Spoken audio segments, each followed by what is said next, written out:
体验山看，横亘荒野，枯骨千堆。有一只被反举当先斗，青钱普通天长街，筑不朽的执念，千战血也战，万人泪。星火鼎沸，长举鬼鸣，天地腾辉。山峦苍生，势不可碰的软肋。同往莫折回，往下不可为。于心无愧，深情改天位。试问九天生根何为？疾风作悲，我不归。此生狼狈也不沦为命运的傀儡。生当何为？抽当出现，纵化成灰，我无悔。实现重现日月，换人间清辉。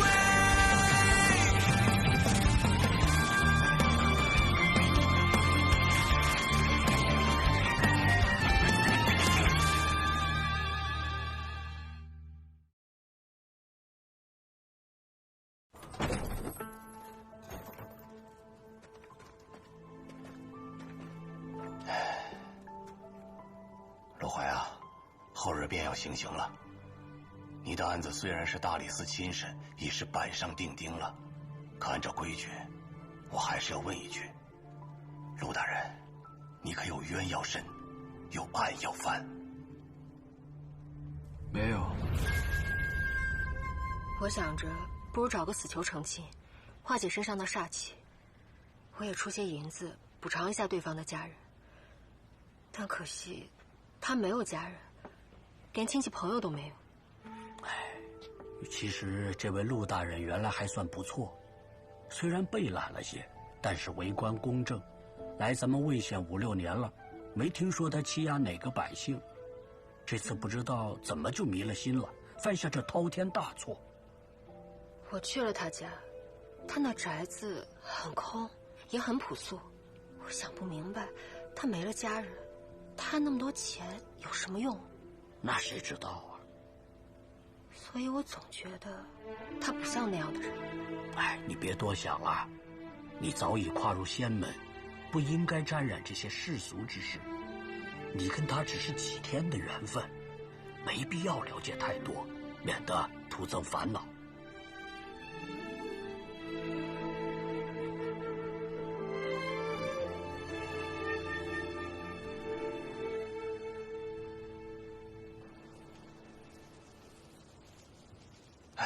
这件案子本没必要判得那么重，是他自己非要把梁大人牵扯进来，才落得这般下场。只要他肯上书奏表，言明错处，就算是判个斩首，那也比凌迟处死强多了。大人宅心仁厚，是那陆怀太不通事理了。便是他侥幸逃过了这次，也逃不过下次。陆怀呢是个孤儿，父母早亡，家中也没有亲戚。他是边军出身，在边疆立过几次军功以后啊，被人举荐才来到魏县任职的。这怎么写着他还有家人呢？这是2日前新录上去的。他最近结了门亲事，那女子也是魏县的，姓辛。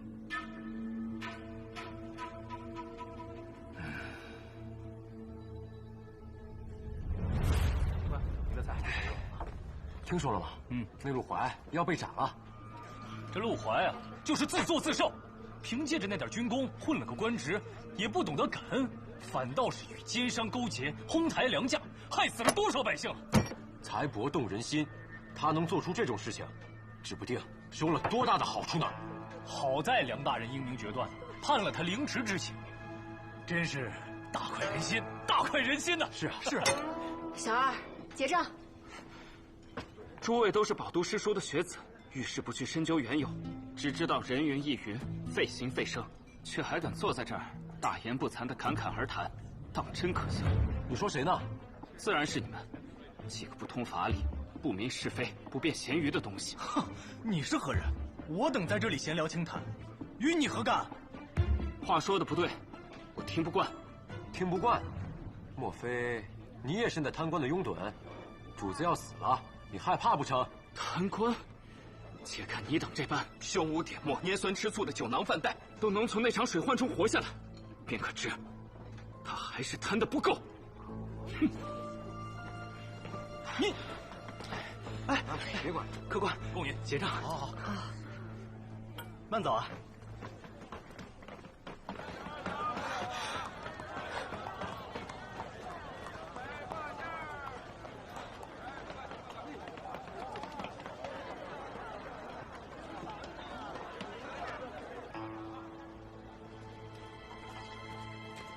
你们是什么人？要找谁啊？可是陆夫人啊，陆怀大人的妻子。哦，是。差爷到访，可是有什么事？后日呢，便是行刑的日子。按规矩啊，亲人可以去狱中见最后一面，最迟明日酉时之前，可别错过了时辰。最后一面。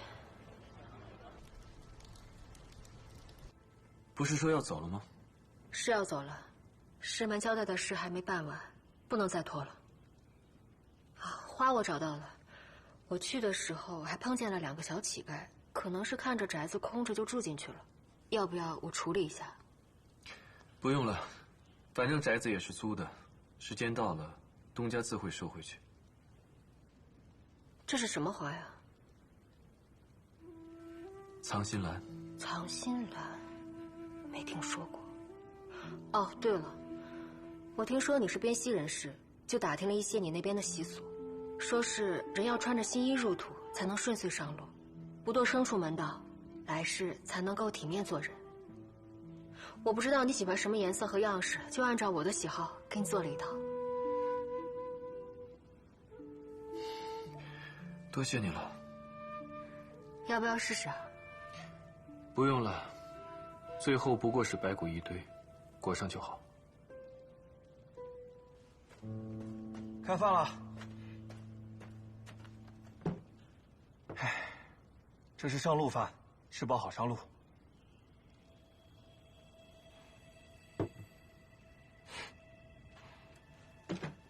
例行公事。为什么不吃啊？不想吃。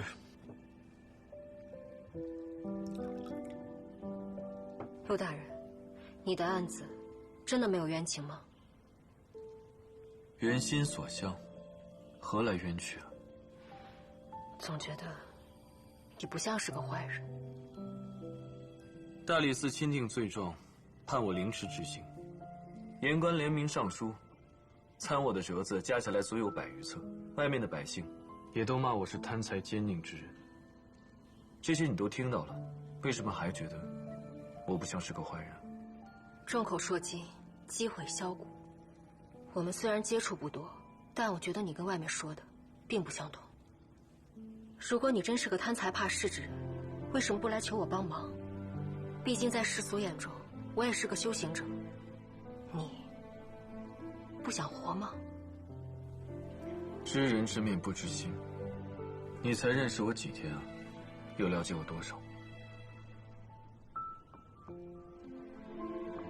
不要那么容易相信别人。人心诡谲，远比修行之事要复杂难测得多。小心一点，终归是好的。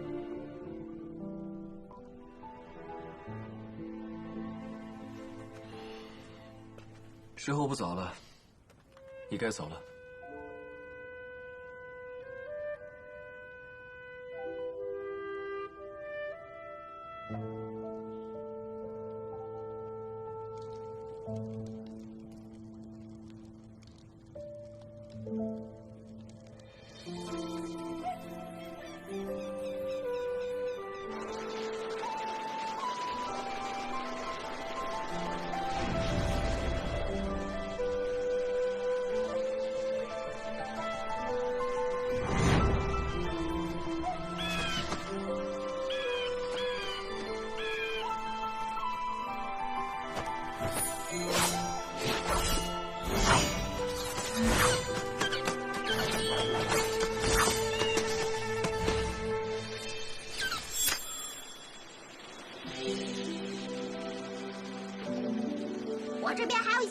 要处理，上学一段时间才能回去。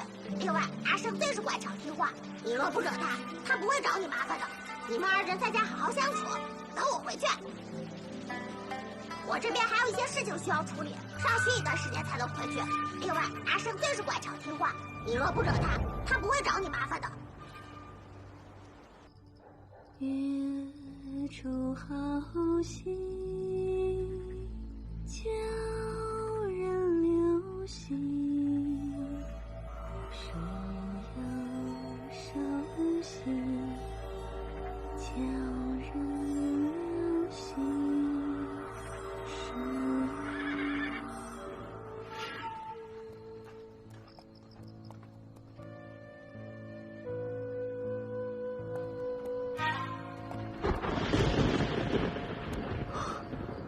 距离成林谷品丹大会还有一段日子，也罢，今晚先在客栈躲躲雨。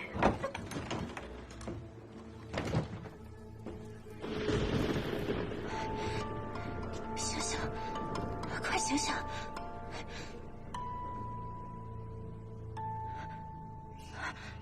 啊，请问，嘘，快走啊！快走啊！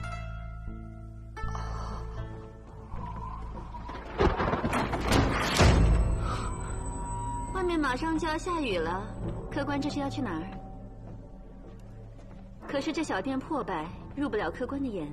哦，我的马忘喂草料了，我叫人去就行，哪能劳烦客官亲自动手？小安，你去。哎，快坐啊！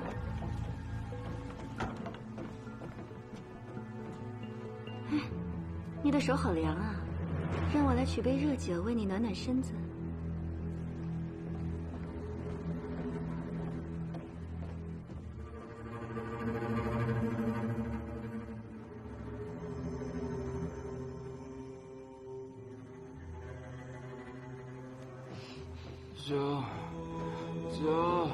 酒，老板，再来2壶，好酒。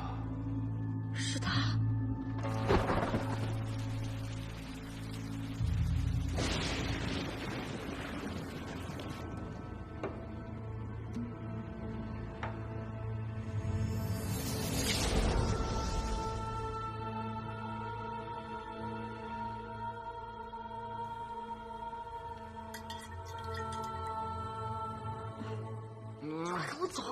去哪儿啊？你别喝了！不是，我酒还没喝完呢。快走吧，你别。客官好等啊，好酒这就来了。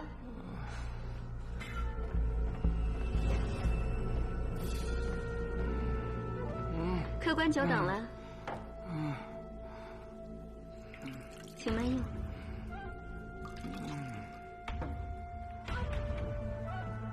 酒来了。多谢老板娘好意，我不饮酒。这酒只暖身，不醉人的。酒不醉人，是好酒。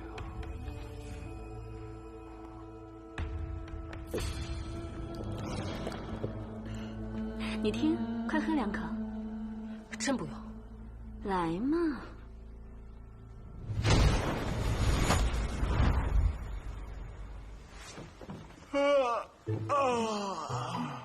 是谁打扰小爷睡觉啊？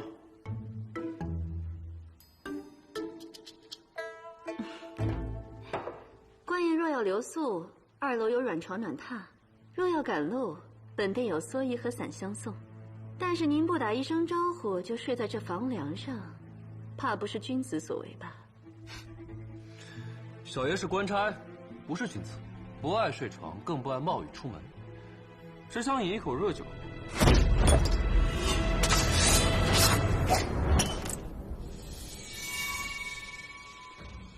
老板娘，不如你陪我喝一杯。怎么，不给小爷这个面子？我无意与你为敌。可不巧，有人去东州府告你的状，说你半夜嘴馋吞了人家的相公，我接榜而来。今日这劫，怕是你躲不过去了。找死！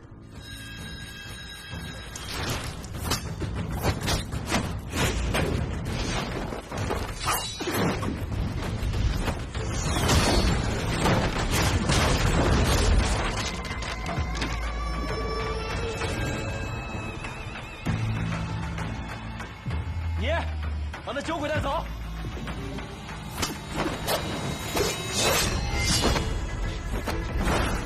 快醒醒！跟我走！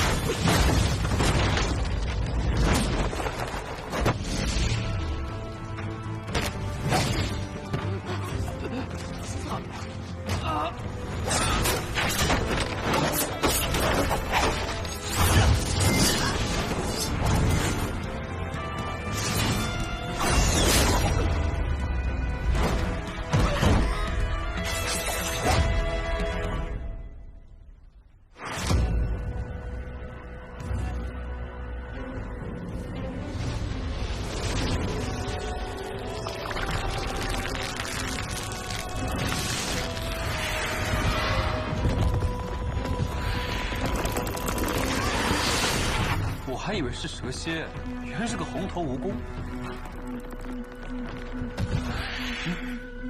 做什么？天干丁地之四，五行轮转，虚界阴火。有意思啊！你竟是个修者。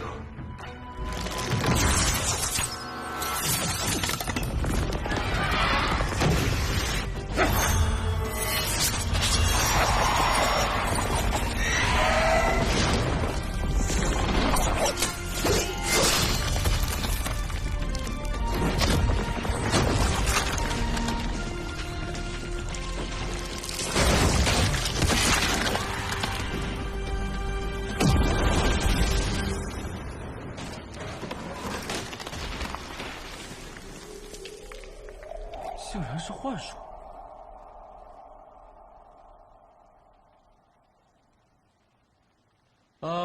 死了。小爷出马，还拿不下一条臭虫。哎呀，带不回脑袋，带个簪子回去也成。你说你是接榜而来，还身着官服，可是官府中人。行不更名，坐不改姓。东州府赏金尉眉山军师也。新鞋装，新美。你这小修者资质平平，功夫也一般，胆子倒不小，连这种荒村野店也敢进啊？我是为了避雨，没多想别的。原不是胆子大，是有些蠢笨啊。你，总之，多谢侠士相助。你要真想感谢我的话，就给我点钱吧。我为了追这蜈蚣精跑了300多里地，这靴子都破了。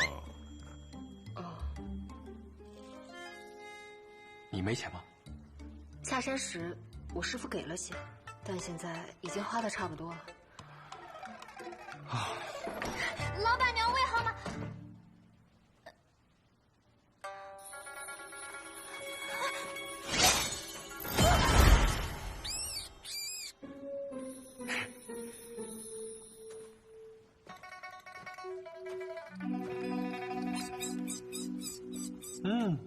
这些晚饭有了。哎，你去找些柴火生火，这屋子又冷又湿，冻死我了。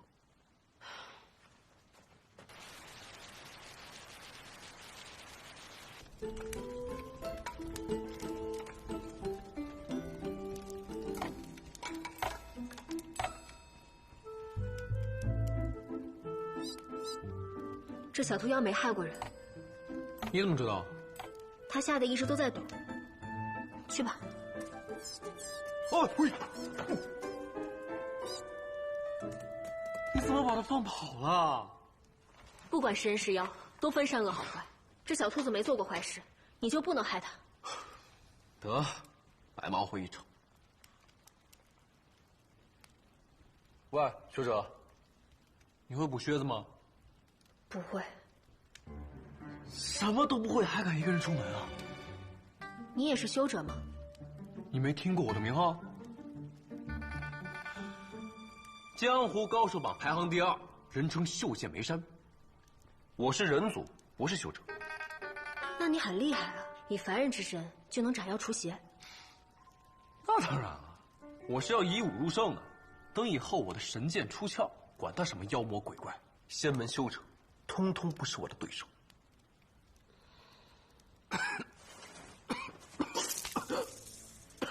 哎，你醒了？你快喝点水吧。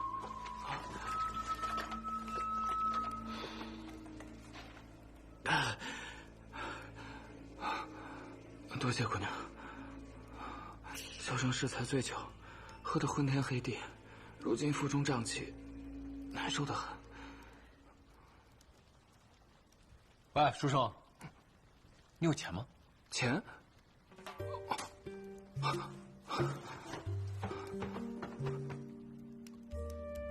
啊，有的。小生进京赶考，带了些盘缠上路。你看啊，这进京路上路途凶险，你应该找个护卫护送你上京城。那就不必了，我带的盘缠只够我自己花的。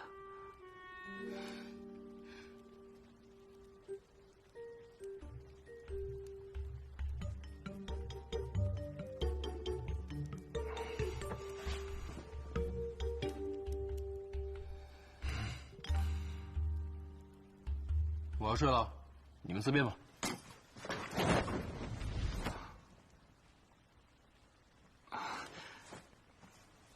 多谢姑娘的水。公子不用客气。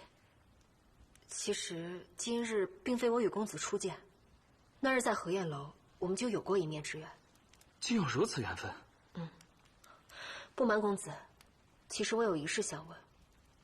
那日我听公子说话的意思，似乎陆大人的案子另有隐情，可是真的？姑娘与陆大人相识？姑娘可是魏县人？是啊，可我许久没有回家，也是近日才回来的。那姑娘觉得魏县有何变化？我觉得没什么太大变化。那就怪了，半年前那场大水，阴雨连绵2月不休，雍地9县颓垣残壁，家哭人嚎，死伤无数。操门县、江平县、历山县，平路成江，洼者深至丈余，官民庐舍青苔不计其数。便是到了今日，也是人烟鲜见，荒沙百草，一望秋墟，哪如我魏县这般繁华？那也许是魏县的水患不如其他几县严重。魏县地处洼处，又濒临曹江，位置比其余几个县还要坏，可为何却安然无事呢？为何？是陆大人。自陆大人上任以来，就一直注重修缮堤坝、平沙修堤，在洪灾来临之际，还带着青壮亲自上阵，昼夜不休，方才守住了魏县的生机。那这么说，他违背上谕，不肯平抑粮价，就都是假的？是真的。当初9县联合下令，禁止粮商哄抬粮价，凡斗粮贵于100文钱，皆不可买卖。可陆大人却反其道而行之，将粮食的价格涨到180文1斗。百姓们吃不起粮，自然是要怨恨他。那他为何要这么做？可是真如百姓所说，他收了粮商的贿赂。初始我也这般认为，可纵观其余8县，限制粮价，商人卖不得高价，索性囤积居奇，不肯出粮，更别提运粮来雍地了。百姓只得饿死在家中。9县之中，唯独魏县允许卖高价粮，于是粮商们纷纷来到了魏县。物以稀为贵，粮食多了，价格反而下来了。唯有心之人去细细探究，便可发现魏县的高价粮只卖了不到2个月。那这么说，他可是做了一件好事啊！是好事啊，可百姓只记得他起初哄抬粮价，导致自己挨饿，却不知道什么是大局纵横。至于朝廷嘛，大灾饿死这么多百姓，总得有个说法。但我总觉得陆大人的罪定得太过草率了一些。大理寺从前也不是没有给官员判过凌迟，可这样有违人道的酷刑，总得一层层向上报吧。从州县到京城，直到皇帝点头。可陆大人的罪不到半个月便定了下来，这也着实太快了些。若你说的都是对的，那陆大人为何不去喊冤呢？九县沆瀣一气，说话做事都是一个模板，挑不出错来。这个时候，谁做的不一样，谁就是那个出头歹鸟，替罪之人。唉，他又能去找谁喊冤呢？若真是这样的话，那陆大人得受多大的委屈啊！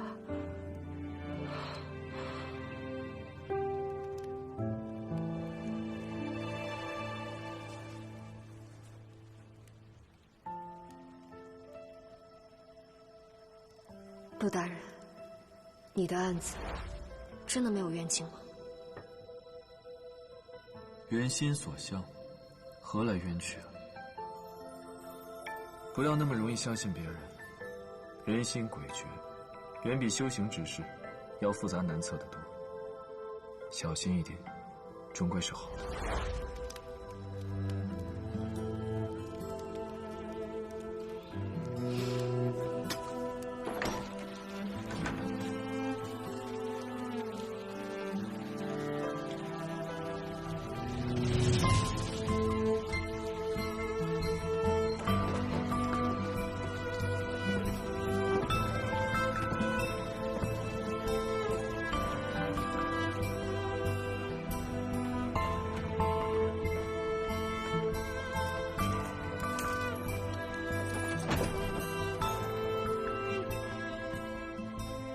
陆怀，该上路了。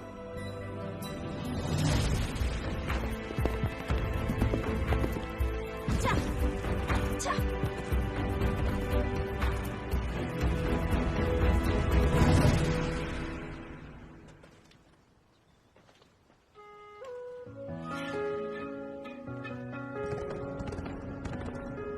线索命中针，能想自然，自然不朽过一生，剑不染尘，一条气万千纷尘。是魂唤不我渡人，是藤中鬼灭贪生，只为余生换回一世为人。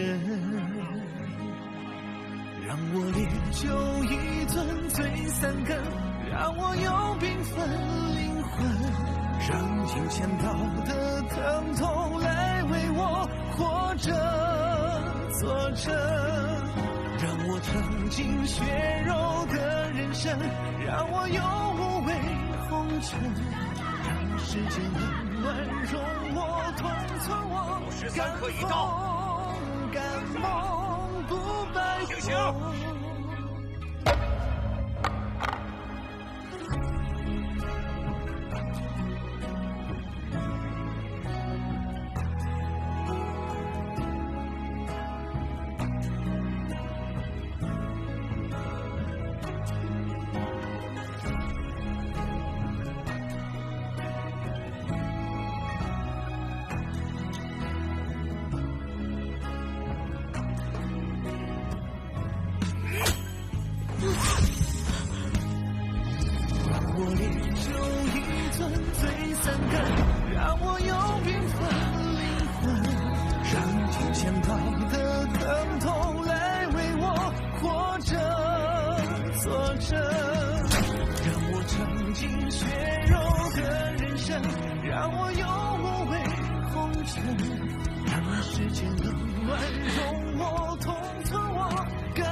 世间冷暖容我同存我敢否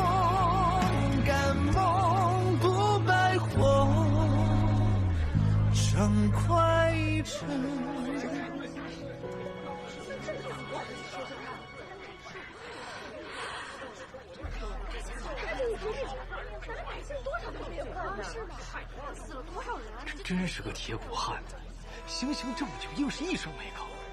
这得漏了多少行？哎，你数了没有？这王千刀的手上功夫你还不知道吗？在他手上能落得好，起码呀，1000刀。1000刀啊！这么刚强的一个人，你真的会是个贪官吗？这就不清楚了。但这梁价高啊是真的，饿死人呢也是真的。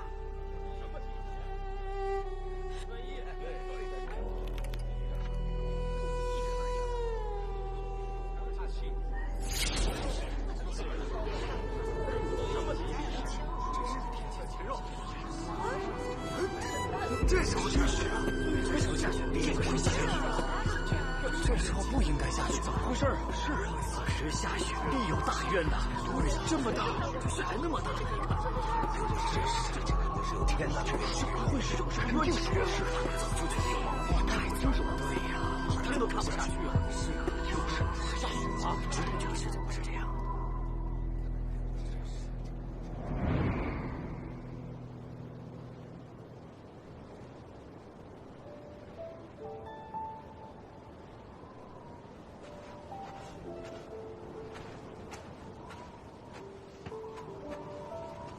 吃点吧，上面罚他曝尸3个月，以消民怨。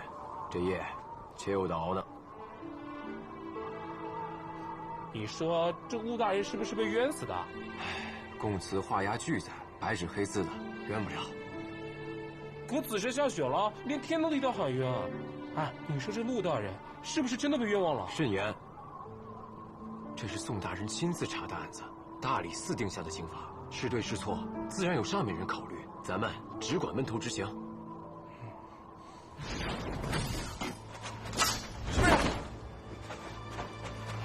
人呢？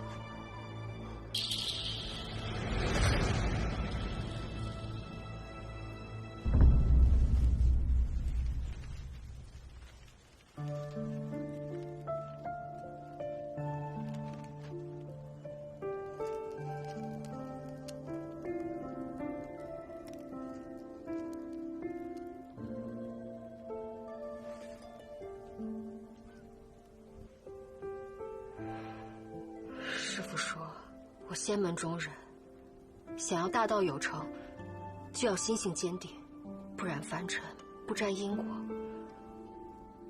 可我此次下山，识破了劫，强签了与你的姻缘，我心中有悔。可这恶果已经铸成，也无力回转，我只能大步向前。陆大人，我这回真的要走了，我得去给我师父取药。但是你放心，我会多多给你烧纸，让你在下面竟然过得富裕安稳。还有，这周遭埋的都是我的亲人，他们慈善温厚，相信他们一定会好好待你，与你好好相处的。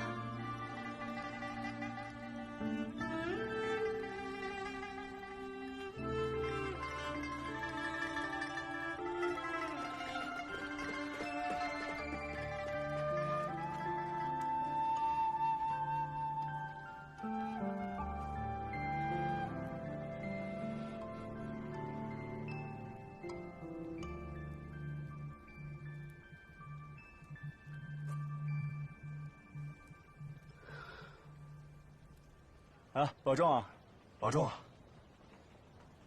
哎，老楚，你这干得好好的，怎么不干了？是啊，这外面的人可都争着想上里面当衙役呢，这可是铁饭碗，一辈子衣食无忧。这怎么说不干就不干了呀？这人生啊，各有各的缘法。我呀，性子稳不住，天生吃不了这碗饭啊。那你能吃哪碗饭？看不出来吗？啊，我这张脸，得吃软饭。行，走了，行，保重啊，保重啊。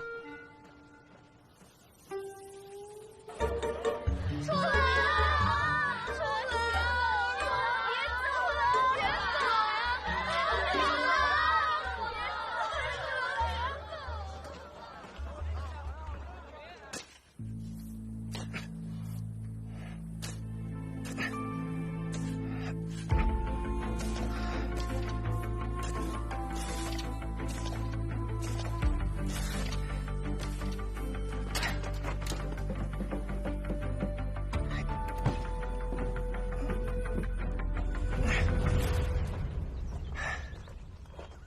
醒了多久了？3天了吧。哦，我这几天要走，久居一顿接着一顿，人缘好，没办法。你一只妖，做人倒是挺投入啊。哼，那当然。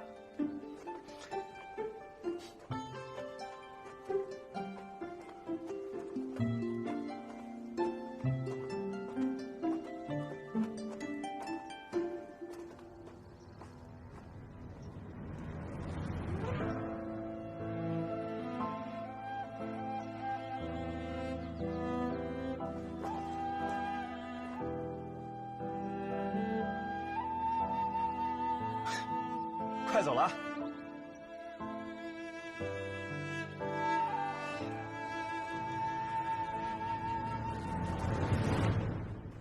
你说那金秋王家真的是修行世家，那王家少主真的是修行者？那还能有假呀？我听闻他们祖上出过元婴修者，可了不得了。元婴修者？那是不是会飞升成神了？哎，这你就不懂了吧？仙门修行者共分为10个境界啊：炼气筑基、金丹元婴洞虚、出窍合体、大成渡劫、化神。可自神魔大战之后，天梯崩坏，世间灵气日益稀薄，修行越发艰难。莫说是渡劫化神，便是洞虚出窍也很难寻呐。这往往一个宗门呐，有1名元婴坐镇，那便能威震一方啊。金秋王家以前何等风光，哪能理会咱们这等人呢？哈哈，那是因为前几年他们家的元婴老祖过世了，这才如此没落。我怎么听说王家这一代没有灵根的后人啊？王家少主也只是个寻常人，这就不知道了。反正战鬼人都死绝了，有乎玉祖也不下山，12仙门一家独大，就连皇帝老子都得给几分薄面呢。客官，您要的酒来了。哎呀，来一个。不来了。光喝酒不吃饭。对呀，光喝酒不吃饭，你又不是不知道。唉，还是不想吃。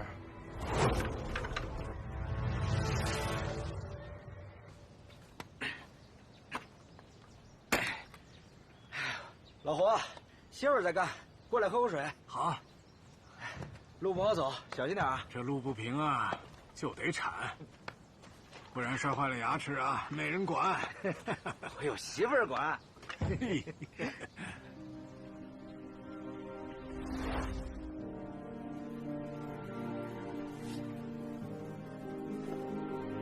新梅，谢谢你，愿意嫁给我。陆大人，你还有什么心愿吗？夫妻一场，我可以为你做点什么吗？我总觉得陆大人的罪定得太过草率了一些。大理寺从前也不是没有给官员判过凌迟，可这样有违人道的酷刑，总得一层层向上报吧。从州县到京城，直到皇帝点头。可陆大人的罪不到半个月便定了下来。不行，这事儿不能就这么算了。哎，姑娘。这路不好走，山体滑坡，这条路坑坑洼洼的，你孤身一人，摔了跤都没人扶啊！还是找条好走的路走吧啊！来，大夫。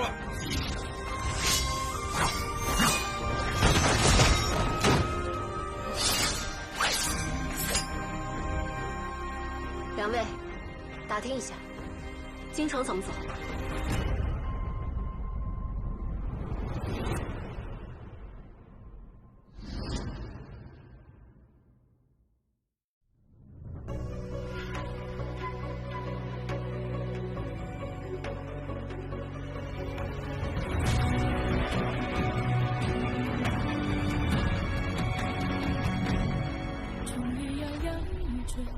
也偏不上他妥协，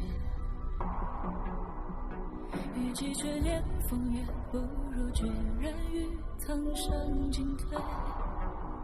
绿刀剑是深念，是为不公。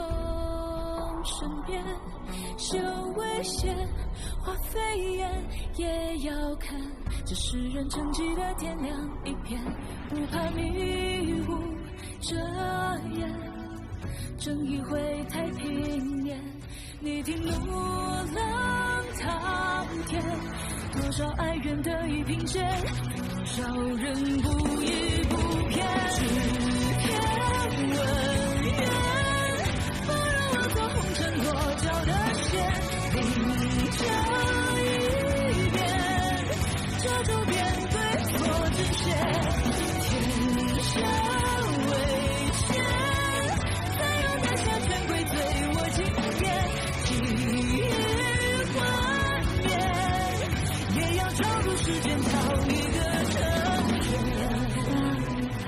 南北天，角度天，心是非，回到一世57岁，才算的日月同位。